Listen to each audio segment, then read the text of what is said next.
Hey guys, welcome back to another Genshin Impact video. Today we have the next installment of why no one plays for Genshin. For the first episode we talked about Amber, and prior to re-uploading the reception was phenomenal. We broke 20,000 views in like 4 days or something, which was way higher than what I was expecting. Thank you for that, by the way. That basically signaled a green light for me to continue with the series. So for the next character, we're going to talk about my personal favorite unit in the entire game, Keqing. If this is your first time watching one of these videos, I want to start off with a disclaimer just to make sure there aren't any misunderstandings. This is not a character hate video. I'm not insinuating that Keqing is trash and anyone who uses her is stupid. Remember, she's my favorite character. Why No One Plays is a series I have on my main channel where I talk about League of Legends champions with very low presence, meaning they're not played very often. Granted, that's a competitive game, but the Genshin community, like most games, often ranks characters based on their efficiency and synergy. Not unreasonable to do in light of Genshin's limited daily and weekly available resources. The goal of this video is to highlight Keqing's low popularity by trying to objectively evaluate the things that are hurting her performance relative to her peers.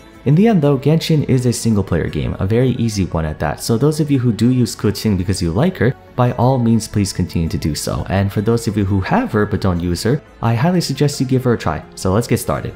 Unlike Amber, who's a 4-star unit and a free one at that, Keqing is a 5-star unit, and when it comes to gacha games, conventionally a unit's power and/or value is directly correlated to their rarity. 5-star characters should be much stronger than 4 stars in theory, since they're far more difficult to obtain. For most of the roster that rings true to an extent. 2 of the best DPS units in the game are Ganyu and Hu Tao, who are both 5 stars, and 2 of the best supports are Kazuha and Zhongli, also 5 stars. But when it comes to Genshin, some 4 stars manage to surprise us with their sheer utility and versatility, namely Bennett, Xingqiu, and Xiangling. Despite being rather mediocre as DPS units, they shine best as supports due to their abilities remaining active even after switching out. As such, they're held in high regard for being able to augment and assist the main DPS with relatively no downtime. Basically, supports are given more generous ratings because they don't need to be at the forefront to do their job, which implies you can have 2 or even 3 supports in one party, whereas most of the time you can only field 1 main DPS. Naturally, this means there's much less party space to compete over for those specializing in damage, and it's one of the reasons Amber is viewed so negatively by the community.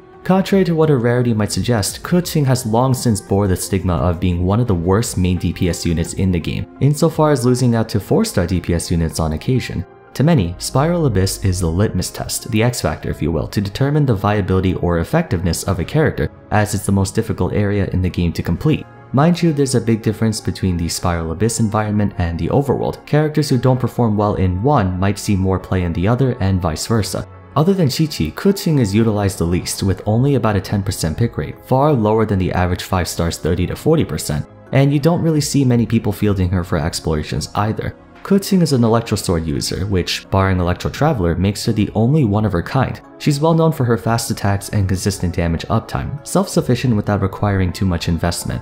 At the start of the game's release, she was a stark contrast to Diluc, who was much slower and rather clunky, but stronger. Aside from having a very beautiful design, Keqing's attack animations and patterns are among the most fluid in the game, and she has the fastest rate of Electro application to this day from what I remember. Before I go into what's holding her back, I want to give credit where credit is due. There are 3 things about her that I don't think many people acknowledge as much as they should. The first is that she doesn't need many resources. A lot of 5 stars require serious investment in weapons, artifacts, and/or levels before they really get going.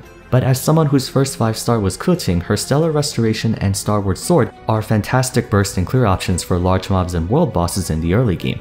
I should also mention her ridiculously high base critical stats. As you know by now, every unit has their own special stat that increases with every ascension. Keqing can attain a massive amount of bonus crit damage even with early ascensions, getting as much as 30% by level 80. Aristocratic Dignity, which is her second passive talent, boosts her crit rate by 15% after using her ultimate as well.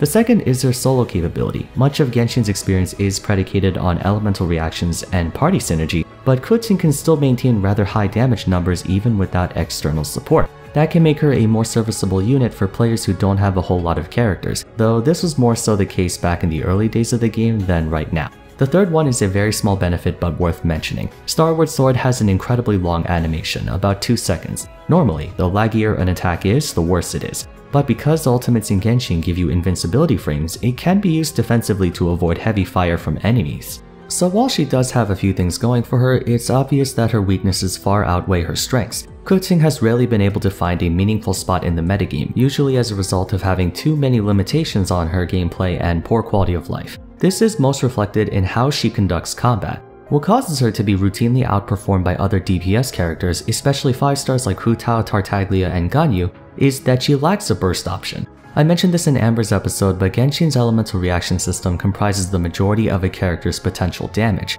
and as of right now, the only way to consistently maximize your output is through a single instance attack. Keqing does have the potential to outdamage the likes of Hu Tao and Ganyu if they're alone and in extended fights, but gets completely shut down the moment elemental reactions and party support come into play.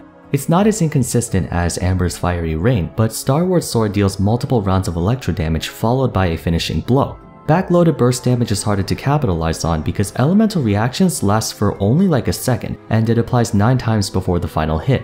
In contrast, Diluc's elemental burst Dawn is also a multi-hitter, but the strongest hit is at the beginning of the attack, so you can reliably chain Vaporize or Melt with Diluc more easily than you can Keqing's overloaded Superconduct or Electro Charge. The damage ratios are pretty similar too. Keqing's last attack at level 10 does 340% and Diluc's is 367%. But if you were to compare this with Tartaglia's burst or Hu Tao's burst, Keqing doesn't come anywhere close to the latter two in terms of sheer numbers. That is what plagues her the most right now. Her damage is reflected in speed, not power. And this game is heavily balanced in favor of power. It would be one thing if elemental reactions were based on time durations instead of a single or double application. For example, if there's a Pyro on Hydro Vaporize, for the next 2 or 3 seconds or so, if the only elements applied to that target are more Pyro attacks, the Vaporize will apply for all of them. Transitionally, that would allow for the likes of Keqing to do a lot better because all of her tiny little attacks would trigger elemental reactions on top of the final one.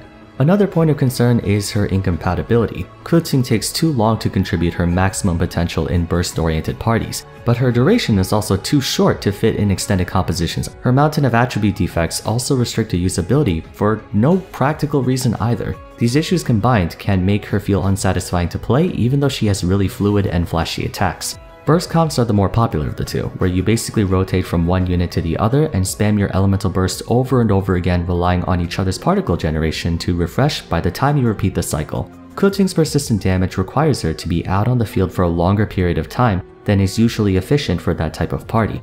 On the flip side, extended comps revolve around support units buffing the main damage dealer and having them on the field attacking for a long period of time while augmented with those buffs. For example, Tartaglia's Raging Tides allows them up to 30 seconds of Hydro melee damage, though most people only use about 10 seconds at a time. Ganyu is the queen of extended fights thanks to her Frostflake Arrow. The problem with Keqing is that her elemental skill only gives her Electro element for 5 seconds, which means there's a 2.5 second downtime where she's only doing physical damage. Not much of it either since she's a sword user, not Claymore. Additionally, Keqing's highest DPS combo requires her charged attack. She has the best attack frames out of any character in the game period, but there are 2 problems with this. For one, her charged attack burns up a staggering 25 stamina every time, so at max stamina you can only use about 10 attacks at most. This number gets lower in practice when you account for the stamina consumed from running around. The only time she's able to stand still and deplete her entire stamina bar is against a stunned target like the Pyro and Cryo Regisvines. There aren't that many situations where you can just plant yourself on the ground and attack for that long unless you have Zhongli's Jade Shield, and even then, there's another problem. Charge attacks from swords knock smaller opponents back, which can get really annoying since you would have to dash to chase after them, burning your stamina. And because she's a mid-sized female body type in-game, she has a very short immediate dash range compared to tall male body types like Diluc and Tartaglia, who can cover much more ground with a single stride. I still have no idea why they didn't just make every unit have the same dash, but I guess it has to do with game object physics, I don't know. Hu Tao is another character who greatly relies on her Pyro Imbue and charge attacks to do consistent damage, and her attributes are much more forgiving. Her C1 Crimson Bouquet makes it so while her elemental skill buff is active, her charge attacks consume 0 stamina, which is huge. She doesn't have to choose between sprinting or attacking, not to mention she has the same 25 stamina cost as Keqing. Guide to the Afterlife has a buff duration of 9 seconds, which is just enough to allow for Hu Tao to serve as a solo DPS compared to Keqing's 5. That and the former just does way more damage in general and is on a better element. Speaking of elements, Electro.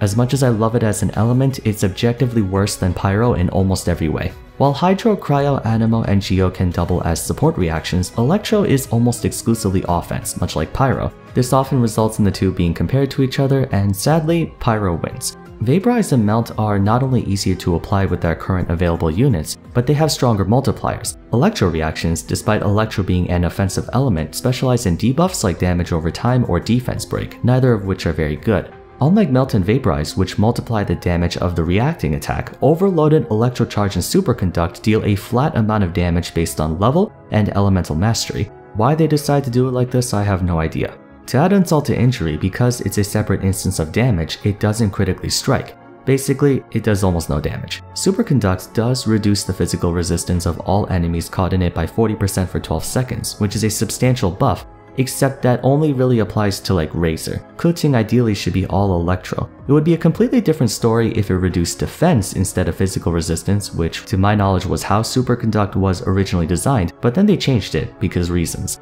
No matter how much investment you put into her, Keqing just can't compete with top tier DPS units because she doesn't do enough. I speak from experience, by the way. She's the only C6 5-star I have and has 100% crit rate and 220% crit damage. Her constellations don't really do anything to alleviate this either. She does have a very solid final constellation on paper. It gives up to 24% bonus electro damage, but 1, that's C6, which will cost you on average like what, $1,000 bucks? And 2, all of her constellations are just damage boosts, which in my opinion is the worst way to go about designing them. Most new 5-stars have constellations which focus on quality of life or usability improvements. Xiao C1 gives them an extra dash, Zhongli C1 gives them an extra pillar, Hu Tao C1 removes her stamina cost, Tartaglia C1 gives him 15% less cooldown on his melee stance, things like that. All Keqing gets at C1 is an extra normal attack essentially, which does nothing to change her problems. In that sense, she's a lot like Amber, except she's a 5-star and not free, so a lot of the things ruining Amber's viability ruin Keqing's even more.